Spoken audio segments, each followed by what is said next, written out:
Hello, everyone, and welcome to JSA TV and JSA Podcast, the newsroom for telecom and data center professionals. And today we are excited to share our JSA virtual roundtables on a new platform to include a first in the industry virtual networking experience with a unique opportunity to talk face-to-face with other event attendees before and after this panel.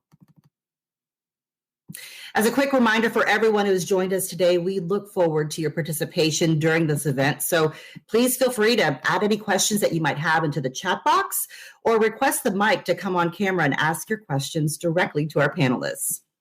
If you have any questions about upcoming roundtables, whatever that might be, such as how to register or how to participate, feel free to reach out to us at our website, jsa.net. By the way, just a reminder to mark your calendars, our next virtual roundtable will cover rising above COVID-19, the latest developments in hybrid cloud applications. That's taking place March 18th at 1 p.m. Eastern. So without further delay, let's get started. Our topic today is the new normal, effectively facilitating online learning at every age.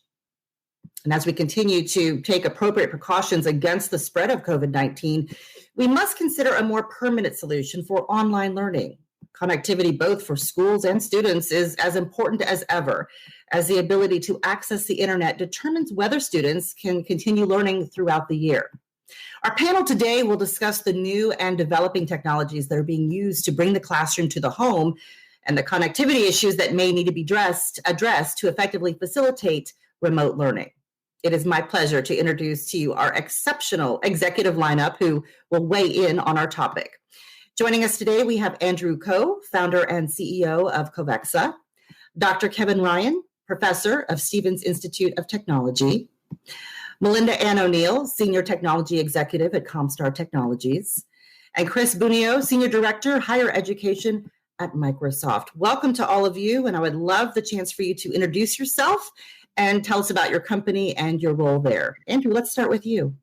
Thank you very much, Laura. And I'd like to thank all the individuals who are in the world of education, especially our teachers. It's been very challenging, I know, for the last year. And there's incredible positive things to share for sure today. So thank you again for having me here. All right. Thank you, Andrew. Let's go to Dr. Kevin Ryan for a brief intro. Laura, I'm delighted to be here, and I just want to thank you for this opportunity. I'm a professor at Stevens Institute of Technology, and I also run a graduate program on networking and wireless computing. So we have a fair amount of experience in teaching hybrid courses. So we were able to bring that experience into the pandemic environment. So I'm looking forward to sharing what I've learned in the last year and a half with everyone. And I'm looking forward to questions, and I hope I can help. Thank you, Laura. Thank you, Dr. Ryan. How about Melinda Ann O'Neill? Let's hear from you.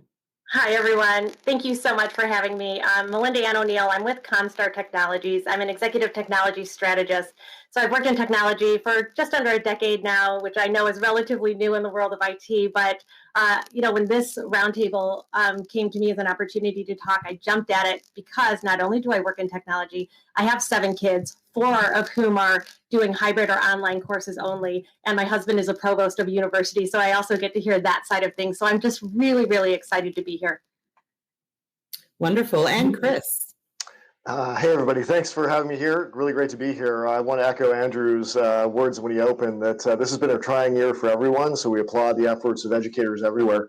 I lead Microsoft's higher education business. I set the strategy and direction for how we work with universities, community colleges, and vocational schools. And part of that is really helping schools build up the resiliency and the infrastructure to be able to deal with everyday work, including pandemics, and looking at how we can support students on their learning journey. So I'm excited to be here with the other panelists and talk a little bit about what we've seen and where the world's going.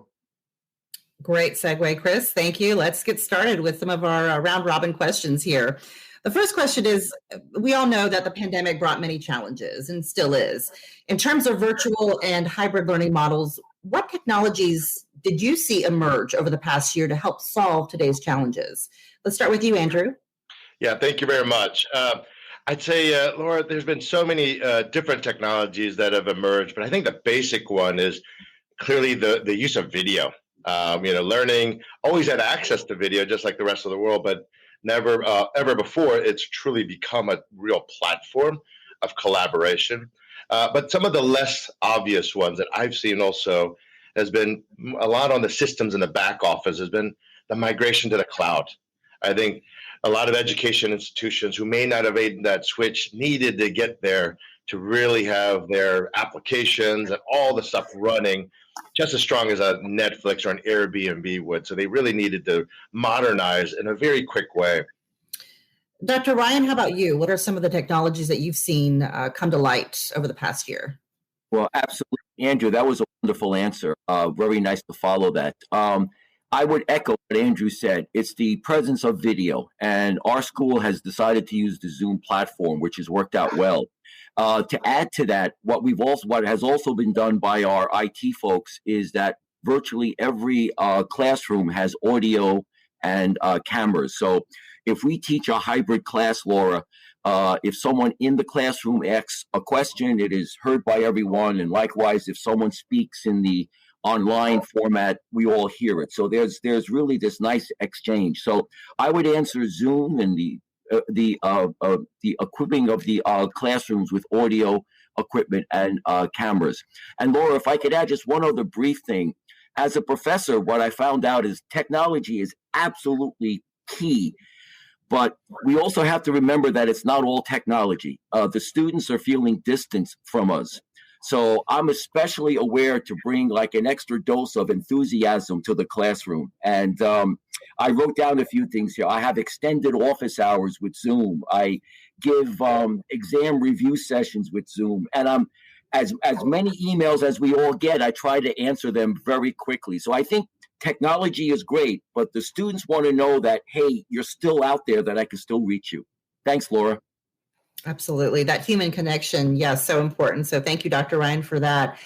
Melinda Ann, let's hear from you. I know that you probably have great insight, both from in your household and also your spouse too. I do. It's interesting because, I thought about this. So while every institution already has access to whatever technology they're using to expand the need for multiple users to learn on a platform, right? Whether it's Blackboard, Google Classroom, Zoom, whatever it is, the product I saw truly emerge was consultation. And I know that's not a physical product, but we had so many people reach out. And this is in the world of, my career in IT.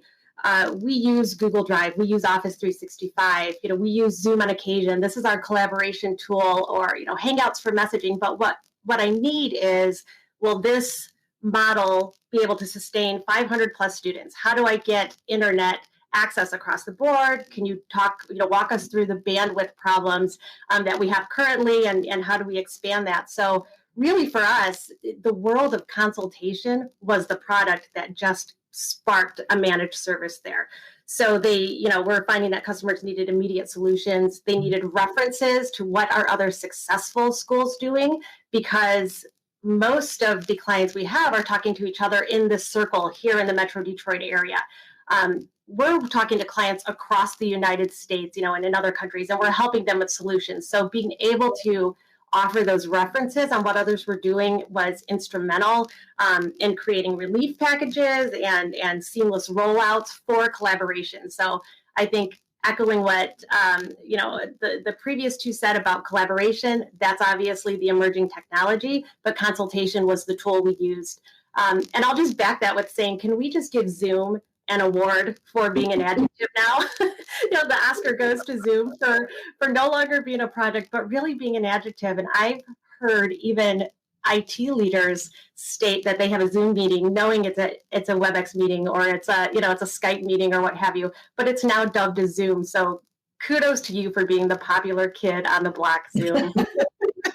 Absolutely. Well said, Melinda Ann. And to your point, we're learning a lot too, not just the students, but we're learning a lot and from use cases from each other, like you pointed out, and also connecting through Zoom and other channels like that. So Chris, let's get your take on some of the technologies that you've witnessed that are really shaping the way that we're handling today's problems and solving them. Sure. Thanks, Laura. So I think, what we've seen is, and we really got into the response mode, I would say back in January of last year when we started seeing COVID show up in China. So we were seeing early signs of this coming. And the first thing we saw was this need to get classes moved to an online format. So really using the video platforms, using voice to just lift and shift existing learning models into the cloud. And I think, a number of different technologies emerged. Obviously, Microsoft's offering in the space is Office 365 and Teams. But we really saw that voice and video become the first way that people responded. Through the summer, as the first part of this pandemic response wound down, we saw schools starting to look at their recovery. And that was really, to Andrew's point, a big shift towards the cloud, moving infrastructure and critical systems over, and making sure that operationally they could keep on going. I think at the same time, one of the big outcomes that we saw from the first part of this was student success needed to be a big focus. So thinking about how do we help students achieve the results that they need. And the shift that we're seeing now is really into conversational platform. And trying to bring back some of that personal touch and personal interaction. So moving beyond voice and video into chat environments, integrating assignments and workloads there. And I think that's where we've seen the real sort of power of Teams come together as the platform for that. And I think we're going to continue to see the integrated experience of trying to move all those different parts of a classroom into one kind of experience for students and faculty is really going to come to the forefront. So some interesting developments still going, even as we're still responding to this pandemic. Well, you just teed that up just perfectly for me, Chris, as we move to, and it's not even planned. This is great. This is just off the cuff. So thank you, Chris, for that. We're talking about high-speed internet accessibility issues, that there's still a concern and really impacting directly the students' performance. And Chris was mentioning a little bit about plans, how we're moving forward with a roadmap of what IT departments are doing and looking at how to, work together to solve these issues. So what would be your insight into how IT departments are going about addressing the connectivity issue that exists now to effectively facilitate remote learning? What are they doing or need to do? Let's start with Andrew. Even at the onset, connectivity is a challenge, even for the most high-speed connected areas and buildings. And so we're seeing that challenge almost in like the Commonwealth of Virginia, where there's a great majority of rural students or rural families and households who can't get access to that.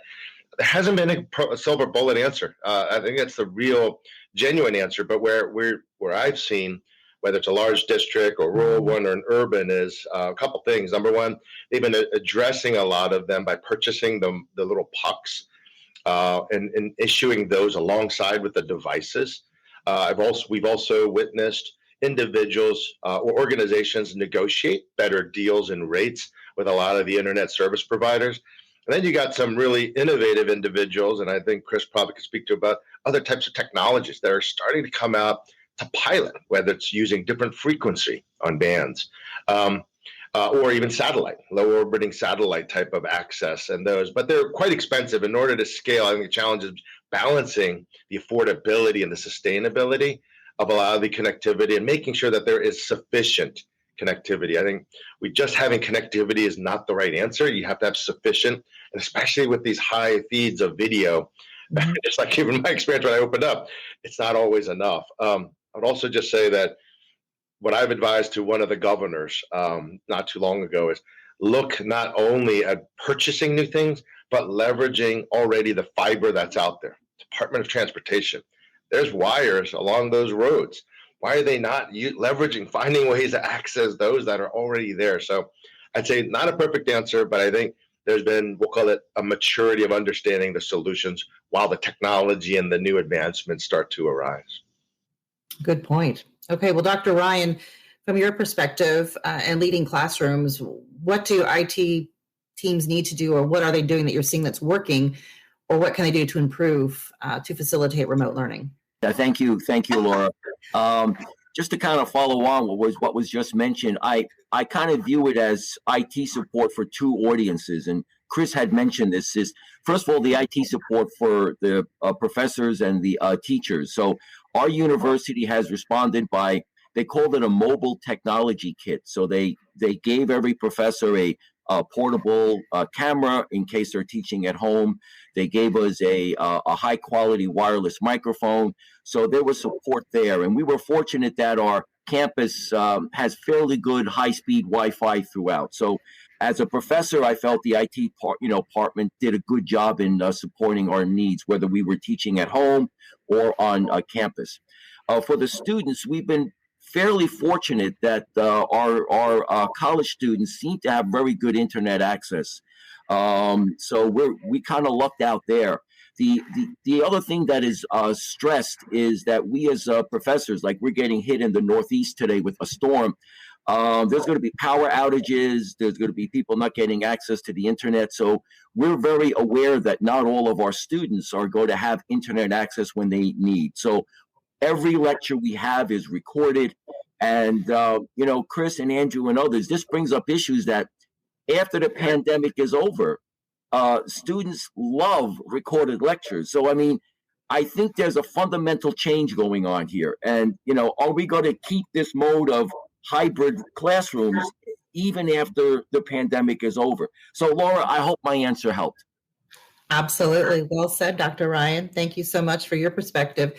Melinda Ann, I'm curious to your answer as you are working and networking and with different pockets across the nation and getting their perspective and feedback on what IT departments are doing to address connectivity. So what would you say they need to do or are doing correctly maybe at this point?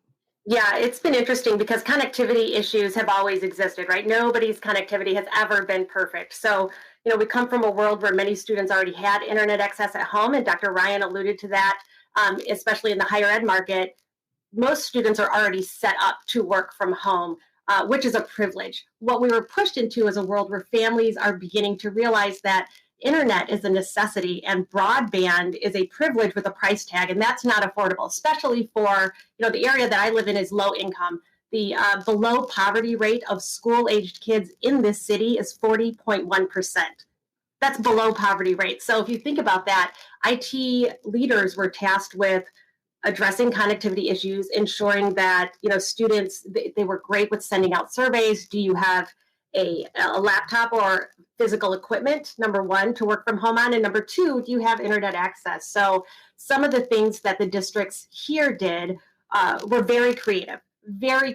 And we'll see how this emerges moving forward. But something like putting hotspots on school buses, parking those school buses in apartment complex or low-income neighborhoods to ensure that students who didn't have internet access, which again is a privilege, could somehow access the internet between those school hours. So those unique challenges are what, we've seen our leaders have to address, especially in this area, extending Wi-Fi, adding access points, extending Wi-Fi into parking lots, adding access points to libraries and just areas where people could safely go to learn that, wasn't necessarily in their household. So, I'm kind of with Andrew here on it's not a perfect answer because it's constantly changing and moving, and connectivity will be, the backbone of IT moving forward because we're only moving into a virtual market where most of the things we're doing now will be offered only virtually, in 10 years or so. Absolutely. That's a great point, Melinda. Chris, as we're just now starting this journey and we're figuring out kind of without a map and as we're looking at connectivity issues, and as Melinda said, it's the long haul, as we move forward. But we have the bumps in the road now. What do you see IT departments doing right? And where do you think we need to go to facilitate remote learning? Yeah, it's actually all part of the journey that we've seen schools on for years. I think the one thing that we've seen is just the acceleration of these trends coming to light. When we started seeing the pandemic hit and schools start to close, one of the first things to do was actually help schools get really online. A lot of schools have had online products but haven't really used them. Getting them deployed and ready for use and consumption was actually one of the first things that we were targeted to do. I think one of the pieces of Microsoft's strategy in the space has been really thinking about the student experience and the teacher experience, and how do we make sure that regardless of where students and teachers are, they can be connected and they can get access to the same sorts of content, class structure, assignments, all those different pieces. And we really focused on making sure that as much as possible, we could support students on a mobile phone, on a laptop, on a desktop, over 5G, 4G, 3G, 2G, whatever kind of wireless network they might have, and making sure that experience was something where they could get a rich learning experience, even if they're dialing in on a phone call. So that's where Teams has really been designed for all those different scenarios to bring that type of learning together. I think going forward, some of the things that we saw were partnerships with telecommunications providers to be able to roll out the puck kind of infrastructure that I think Andrew was alluding to. But more than ever, the computing device that students are using as their kind of main access to education has become much more at the forefront. And we're seeing that become a major challenge, and that become a major opportunity as well for students to think about their learning experience. But for the IT departments, the ones that moved quickly to move infrastructure to the cloud or move workloads to the cloud really did take advantage of major scale players like Microsoft and Amazon having the infrastructure to support that and making sure that schools could be continuous. So I think that trend is going to continue. Those that didn't go will go. I have no doubt that we're going to see more schools migrating to the cloud. And getting back to Dr. Ryan's point, I think we're definitely going to see this stay. I mean, if I take a look at what we've seen with Microsoft Teams, we have not seen a shift, even for schools that have gone back to in-person. We haven't seen a shift in that usage. So I think it's becoming a new part of the way that we learn. Supporting students in a different way and even extending to students that don't have physical access to classrooms. With the weather events happening in the US right now, those platforms are facilitating online education, and that's going to be something we need to continue doing. So I think it's setting us up actually to have more flexibility and capability in the future. No more snow days, Chris. They're all virtual now, weather days. Thank you so much for that, Chris. And we've talked about this throughout in some of this back and forth banter about just the impact and lessons learned and where we need to go moving forward. We talked about the IT department just in that previous question, but overall, how do you see the lessons learned from 2020 remote learning affecting 2021 and beyond? And I know that hybrid and keeping that hybrid learning model in play is also part of that puzzle. So Andrew, I'd like to start with you to get your thoughts and beyond the IT department and just whatever lessons that you took from last year. It's a big question. So I'd say from a macro level, or I think it probably just all the lesson learned was we were unprepared. We weren't ready. All the devices there's actually a shortage of devices on this planet because we had 1.9 billion learners trying to get access to devices, connectivity, all at the same time. And that was the preparedness was there. But and I think the part of the preparedness was also we did not prepare and afford to invest in our teachers enough to even teach. And I would even include faculty. Faculties are incredible. They're all very dynamic. But it's been challenging. And right now, I think you're seeing a lot of the fatigue with teachers. I always say that be nice to your teachers because, not only are they trying to take care of their kids, they're trying to take care of ours. And 27% of them are right now, contemplating leaving. And we already had a teacher shortage. So this is not good. And so I think we have to invest in our teachers, and that's not just any kind of political rhetoric, but also really invest in the awareness and ability. And people use professional development, but some basic understanding and patience of preparing that. I think at a macro level, we also realize there is a incredible economic tie of what education has right now. That's why there's so much pressure getting back to school or hybrid learning, because we have a shortage of even daycare and all those. And even the students themselves right now, the Zoom is so natural. You got their iPads and the Surface devices glued to their eyeballs, but students are feeling more disconnected. So the mental health and physical health actually are going not in the right direction. So other elements, and I don't think we've figured everything out, but I think there's been a lot of areas, and I call them silver linings and opportunities, because I think now that with data and the amount of devices that are out there, I think there's a whole different method and mechanism of appreciating what those data are and start to use that as an advantage to help teaching and learning and the well-being of everybody. All right, thank you, Andrew. Dr. Ryan, I know you gave plenty of lessons to your students over the past year, but and beyond. But what are some of the lessons that you took away from last year, and how you'll move forward, either differently or just moving forward in general in your role? Thank you, Laura. In fact, it's very nice to follow some of the direct points that Andrew just made. It's really forced us as teachers to look at how we teach. It's now a different environment. As I briefly mentioned in my introduction, I had been teaching hybrid courses before the pandemic, but now it was exclusively hybrid. So over the summer, all of our faculty, we joined what were called communities of practice. And we started sharing with each other what worked and what didn't work. Now, we've done that in the past, but now there was a real sense of urgency. So we were looking at models which had the flipped classroom. How do I effectively use breakout rooms and polling? How can I be much more interactive? And we learned a lot of things from each other. So I think it's really changing the way that we teach. And as Chris and I were discussing, that's not going away. So I think there's a fundamental shift here in how we're viewing our role. Yes, we're educators, but we need to be interactive. We need to be present, and we need maybe different models for teaching. More use of videos that people can watch in advance. So when we come in, we can focus on exercises. So there's a lot of ferment going on within universities as to how we can best use this technology, and we see a fundamental change.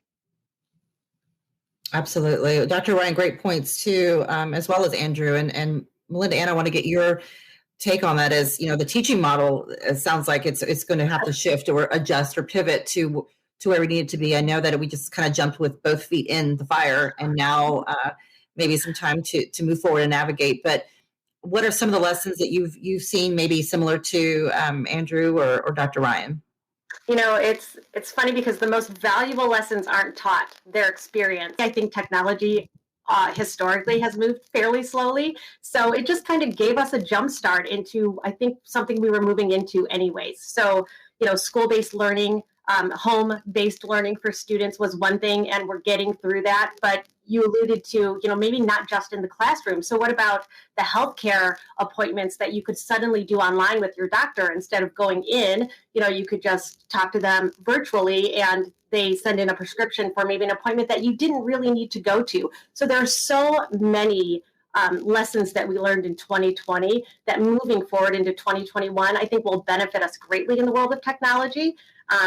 If you scale it back and look at the way companies were budgeting, when I'm talking to our IT leaders now, the budget is very different, right? Last year, there was an interim budget. A lot of companies, especially in the school systems, were given grants. One of the school systems here was given $100,000 from Toyota, and it's public knowledge, so I can say that out loud, from Toyota to supply them with connectivity solutions. So, looking at the way a company budgets for the future of their technology needs will be completely different. And that's because of what we went through in 2020. So, it heavily weighs in on what we did in the interim to what we'll look at for the permanent solutions moving forward. I think it's an exciting time, and those lessons are experiences now. Thank you, Melinda. Well said, Melinda Ann, rather. And Chris, let's move to you to round out this topic discussion on lessons learned. Yeah, well, I think we ripped the Band-Aid off. So I think 2020 was the year that cloud is no longer a bad word. And I think we know that going forward, it's going to be the foundation of things. I think one of the things that kind of stands out to me as the practice that we saw at Microsoft was really the resilience of educators and their creativity coming to the forefront. So some of the cool things that we saw happen were, sessions to do graduation run on things like Minecraft. So entire schools getting on board with Minecraft as a way to actually still reward students in a virtual environment. or Flipgrid, which is another Microsoft tool that lets you actually drive social and emotional learning by having short video snippets where teachers can capture ideas and students can reflect. And I think the willingness of educators to embrace some of these new tools and bring them into the classroom and bring them into their experience has really changed the dynamics around learning. I think learning has actually become a little bit more personable in terms of how we get connected with students, even though we're at distance. But it's really starting to reflect more of a direct connection. And there's a lot more support for looking at the things that individual learners need. So I'd love to see that continue. I think the fact that now cloud is accepted is a great way to start 2021. And I think we're going to see more of those capabilities coming into the learning experiences. Okay, so and thank you, Chris, talking about the opportunities from those lessons learned. And we're going to continue that discussion about opportunities. We've been talking a lot about the challenges, which we know that we're managing and moving forward with from 2020 to 2021 and beyond. So with the challenges that are presented, then what are some of the opportunities? And I know that Chris talked about some of those, but Andrew, I'd like to get your perspective as well. Yeah, thank you. And it's all incredible stuff here. And it's easy to talk about challenges, but as you said, some of the opportunities I think really resonate is that we're all growing up and understanding that we have the technologies there. It's just a matter of now, how do we quickly and intelligently apply? One challenge I would say we haven't really discussed, but it's very much out there, is about equity. As we find that there is a significant disproportion of our student population and families of Black and Brown, as well as even special needs, IEPs. My kids right now are having a hard time learning that way with the learning challenges they have, or even learners and families with English as a second language. Now, the opportunity is we have now a more incredible way to see how we can leverage those technologies, whether it's translation services, machine learning, artificial intelligence. We have methods that social media already can predict and understand things and create sentiments. Why can't we use that same type of knowledge and technology and apply it to learning to ensure that we start to make education equal? We're not there, a little painful, but now we can start to look at getting away from just surveying and doing polls and getting to real data right on to the actual application of assessments that are happening right on the screen, so that people can understand, oh, that's an area that Chris needs a little bit more help, or Mary. So again, individualized learning becomes more of a reality. And I think the technology is there. It's just a matter of finding the right leader and the right technologists in order to make those solutions real and applied. Well said. Thank you, Andrew. Dr. Ryan, what are some of the opportunities that you see from your chair there? Thank you, Laura. From my perspective, what putting this technology into our classroom has opened up my classroom. For example, it is so much easier to get industry leaders, many of whom are here today, to give guest lectures, to get our young adults excited about opportunities and careers. It's a much simpler matter to go in on the internet. So it's so much easier to get more participation from industry experts, which our undergraduate and graduate students love. The other thing I've seen, Laura, is what would be unacceptable in a classroom, traditional environment, is now welcomed in a hybrid environment. For example, if I'm discussing something, someone may feel more comfortable sending me a private chat than asking the question in class. And if they send a public chat, I've seen this and it's fantastic. As I'm busy answering maybe someone else's question, Mary may ask a question, and John says, "Oh, I think I know the answer," and he responds. So it's like you have side discussions, which would be chaotic in a normal classroom, but it works. It works in an online environment. So I think the opportunities are, it opens up the classroom and the students can now participate better, and we can have invited speakers. It's actually pretty exciting. Thanks, Laura. Wonderful. I just love the positivity and the excitement around, even though around the corner it's kind of going blindly over the past year, but really putting our footprint and moving forward.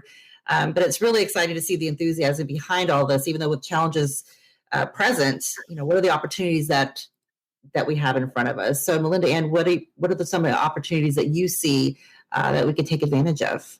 Sure. And I love this question, Laura, because we are really a glass half full organization. So when you look at, campus leaders having to assess their day-to-day normal IT challenges and add a pandemic on top of that, which, and let's now find a solution for a problem we've never, ever had to experience, that's an art. So for me, the opportunities here are kind of twofold, right? One for the provider and one for the end user. So in the Metro Detroit area, we have roughly 500,000 people or so who have one point in their life started a bid toward higher education, and then they had to drop out. So they haven't completed it for whatever reason, work, school, life got in the way. Now that we've had this time to really hone in on remote learning and virtual learning platforms, there are flexibility in course and program offerings, and we're seeing this throughout the nation for higher education. Schools that traditionally maybe would never, ever have wanted to move toward an online program are now seeing, it really did work for social work or, psychology, whatever it was, and they can offer that. They now have an entire bank of prospective students in an enrollment funnel that they never would have had before. So, the opportunity is there for the institutions, more so in the higher ed space, less so in the K-12 space, because they really are looking to get back on premise and teach in person, which, I think we all feel is necessary. If you think about it, just 2 years ago, we were worried about what happens if an active shooter comes into your establishment. That was access control, right? Let's lock the doors. Let's provide some training. Fast forward, now we're wondering what happens if somebody walks into our establishment and coughs on this doorknob, right, without wearing a mask. So still access control. The same solution, just a different definition behind that need. So opportunity definitely hasn't gone away. IT is ever changing, and this pandemic and 2020 has been a true lesson for everybody. Opportunity is still there. Thank you, Melinda Ann. Chris, I know that you talked about some of those opportunities just a little bit in your last response, but if you could expand a little bit on maybe some other opportunities that you're finding. Yeah, I think, this is going to be, there's going to be a real silver lining here, which is to some of the other speakers' points, particularly Melinda Ann, we've built resilience into the education system in a way that has never been there before. So if we look at weather events, we look at anything that happens that would historically shut down a school, we can get past that today based on the response that we've put in here. So I think we've really built up a new level of resilience in the infrastructure providing education. I think one of the things, and I talk to universities on a daily basis, I think one of the big things that it opens the door for is thinking about new business models and how does university extend the reach into other students who may not have that access today. As was mentioned before, how do we connect students with employers in a more direct way? So how can we build programs that overlap between employment and education? And how do we think about new revenue streams for universities as they're going forward? Because I think the enrollment issues in the U.S. are certainly going to be a headwind for universities. And there's that opportunity to build out new channels here, either for education directly or things like research. So I just look at this whole shift to a more flexible digital environment as opening quite a few doors that were really not open before based on legacy infrastructure. Wonderful, wonderful. Well, thank you all. I'll thank you all in just a moment because we are rounding out our time together. We do, though, have time for one question from our audience. Just remember, if we don't have time to get to your question, hold that question for the networking lounge. We're going to head over there in just a few seconds. So I believe, raise your hand if you would like to ask a question. I did see some questions come through. I think Ian Horowitz, your question is prompted first here, so I want to get to you. Want to see if you want to come on camera and ask the question yourself, or would you like us? Oh, there you are. Yeah, I'm not sure if I'm on camera, but I'm here. Oh, there I am. There you are. Yes, we see you. Hey, everyone. I appreciate all the panelists making time for us today. This has been a really interesting topic, and considering what we're all going through. And, you think back over the last 20 years or so that so many of us that are watching or participating in this call today, the work that we've all done, the internet now is doing what it was built to do. And it's because of what so many of us have been, what we've done to make it happen. and it's exciting. The question I had is, and Chris, you too touched on, Andrew, you've all touched on a little bit. When you look at the students today, whether it's K through 12, university, that are all doing remote learning, where do you see this going by 2025 or 2030? I mean, knowing how technology, every 10 years, something new and exciting is coming out. What is your thoughts on where we're going to be 10 years from now? Who's that question to, Laura? Is it? I'm curious what you all have a different take on. I'm curious what you all think about that. I'll take a first quick. Thank you very much, Ian, for your question. I say it's almost going to be like a consumerization, and I know that might sound silly, but and I'll give it a little shout out to the Microsoft tagline that they've had for a long time. So anywhere, anytime learning is realized already today. I think that would ultimately unshackle. I think there's going to be a lot of questions about how funding, because right now we have a time-based, degree-based versus skill-based type of education system. Time in the K through 12, that's how funding works. It's seat time. That's going to be questioned. I think degrees, what is that really worth? Why am I paying so much? Is occurring now. And ultimately, am I going to get something that I can become a great digital or a citizen or get a job? So to me, right now, those three areas are sort of in this sort of battle between our public education, higher education, vocational, as well as lifelong learning, calling it K to gray. And this learning is going to be a continuum. And I'm going to be able to hopefully be able to get the things I want to learn and not always be burdened by just some sequence of curriculum that may or may not be important to me. Skill-based, micro-credentialing. There's a company called Midas Education. They're already in the state of Utah, Nevada, building micro-credentialing. And all the information that's coming along is going to be incredibly important. The use of data. There's a company called Lightspeed that's starting to now look at the information, what's happening a lot on the actual devices, and that's going to start to unearth. So I would say data is the gig economy, and that's the new currency. And we're becoming the products, but we get to drive what we want, not be bestowed upon us. I would agree 100% with Andrew on those trends. Like, we're seeing skill-based micro-credentialing coming to the forefront. I think a number of new institutions this week announced their micro-credential initiatives. I'm not going to name names, but they are out there, and they're increasing in frequency. I think the other thing in the short term that we're going to see is a lot more adoption of new technology to support the learning process. One of the best examples that we saw of really being innovative with technology was thinking about mixed reality to help medical students finish their degrees. And we're going to see tools like that continue to help support the learning process and get away from just this sort of translation onto the screen to really rethinking some of the way the curriculum gets delivered and how we need to help our next generation of educators really embrace that technology as a fundamental part of their experience. So totally agree with Andrew, and think we're going to see some huge innovations over the next 5 years in the way that learning is actually delivered and how we see that process taking place. I would just very quickly add, I know we're getting near the end of time, but I think Chris has hit upon certain key points. As a professor, all things are on the table. What can I now do to teach better? And, we're looking at perhaps augmented reality, virtual reality. So when you talk about something in physics or engineering, you can now visualize it better. So really, this has forced me as a professor to think about what can I do differently to engage and to excite students more. Thanks, Chris. Yep, and I'll just add real quick. I mentioned earlier, I think the K-12 market, they're going to stay pretty much the same as they were before, maybe revert back a little bit, but have those offerings in place if a student needs a hybrid model. I think in that market, though, you really want maybe to have an on-premise model for a K-12 student. In the higher education market, though, I think that's where you'll see those expanded course offerings.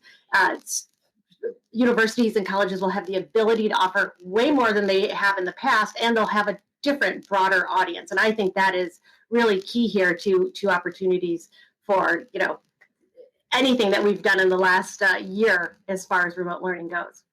Well, thank you, everyone. Thank you, Ian, for that wonderful question, and panelists for answering. We have lots of great questions still lined up in our queue. We're going to get to all of those on the other side in just a moment. But first, I do want to thank our panelists for joining us today and everyone for participating in our roundtable and your great questions that were sent in. Just a reminder, though, our speakers are staying on for the remainder of the lunch hour, so they will answer any more of your questions. We're going to head over to the networking lounge at their table, and they'll be there to answer your questions, and you can pop on video and talk to them directly. So really be interactive face-to-face. And viewers, if you were one of the first 100 registrants, we hope you enjoyed your lunch. We hope it was yummy and delicious and just wonderful hour. And thank you so much for being part of us with this hour. We're going to have more JSA roundtables for you coming up throughout the year. So make sure you go to jsa.net to register for more of those upcoming roundtables. The next one takes place March 18th. That one's going to be about rising above COVID-19 hybrid cloud applications. That is a wrap for us. Look out for the playback of today's roundtable coming soon to JSA TV and JSA podcasts on YouTube, iTunes, iHeartRadio, Spotify, and more. In the meantime, we'll see you over in the networking lounge. Happy networking.